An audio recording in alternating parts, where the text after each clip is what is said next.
Hello, Just2Film here. Today I'm reviewing Companion, which was just released in theaters. Now this is directed by Drew Hancock, who hasn't directed any feature films before.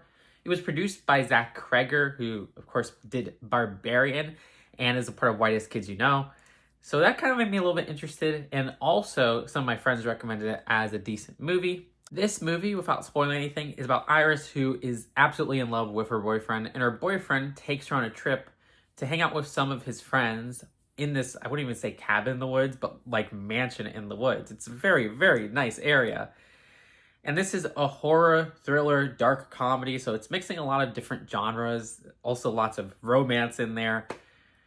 However, I don't think this really connected with me to ever wanting to rewatch it again, and I'm not sure I'd even call this a good movie. It was just kind of mid for me. Now, I'm not saying it isn't entertaining. I was mildly entertained throughout the whole movie, but I think one of the big problems with this movie is that it's just done so visually uninteresting.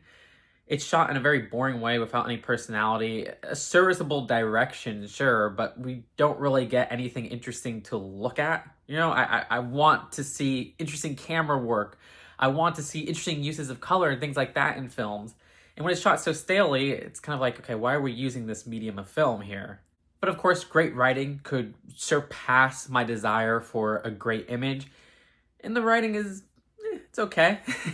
I mean, there's a lot of moments in this film, as with a lot of recent horror thrillers and things like that, that just feel like, okay, wait, why did this character do that? And there's some contradictory rules set up, where they'll set up a rule and it's like, wait, I thought that rule was set up, but now we're just ignoring that to further the plot. There's people who will get more skilled throughout the movie, saying it in a vague term, but yet it's like, wait, that didn't really come into play. I'm kind of confused at what the point of showing that in the film was. Now, I do love the concept of this movie, which again, I don't want to spoil anything for you because it's probably best to go into this movie blind. And they do have fun with the concept, which I think is one of the strengths of the movie.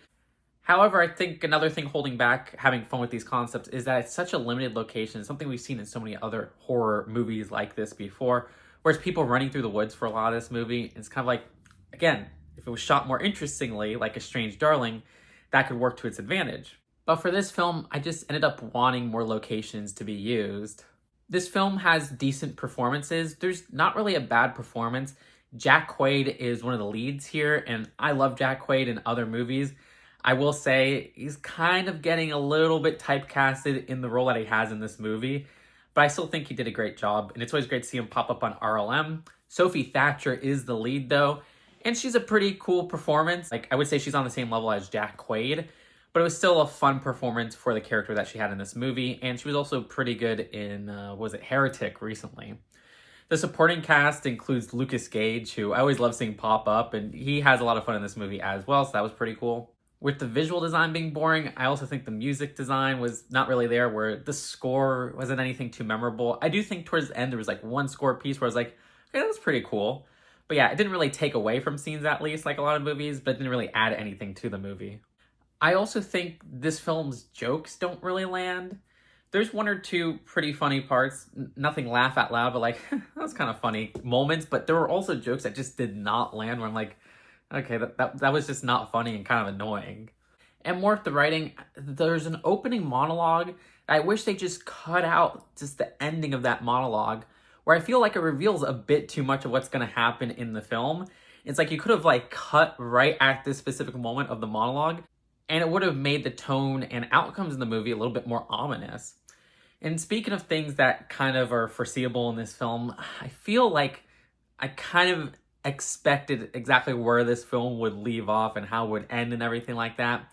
While there were twists and turns as little details here and there, it does have a rather predictable framework. So with all that being considered, like I said, I enjoyed the movie decently, but it's not anything I'm going to be thinking about tomorrow.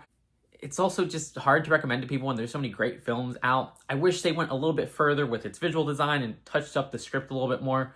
For now, I'd give it a 5 out of 10, unfortunately. So let me know, do you agree or disagree with my review of Companion? Subscribe here for more of my honest movie takes. I know, you probably don't agree with me. That's okay. I think most people who see this will probably end up liking this movie. Me personally, it just didn't really connect with me too much. But again, I didn't hate it. I'll see you later. Peace out. Bye.